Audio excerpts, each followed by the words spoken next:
que vous devez plier vos affaires politiques et puis voilà.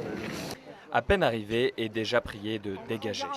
Coup de froid pour la poignée de défenseurs des droits de l'homme venus hier à Gerland pour protester contre les JO de Pékin.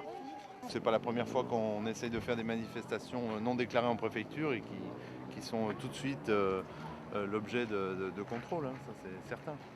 Mais il en faut bien plus pour décourager Dominique et les autres. Direction maintenant le métro, où toute banderole déployée, ils peuvent enfin faire entendre leurs revendications et dénoncer les conditions de vie dans le pays le plus peuplé du monde. C'est de notoriété publique que la Chine ne respecte pas du tout les droits de l'homme, ne fait aucun effort, notamment sur la question du Tibet. Ce soir, c'est l'occasion d'informer un peu plus les Lyonnais sur les conditions vraiment de respect des droits de l'homme là-bas. Piqûre de rappel, en 2006, le gouvernement chinois a prononcé plus de 2700 condamnations à mort et a procédé à 1000 exécutions. Des arguments qui semblent convaincre les amoureux du sport.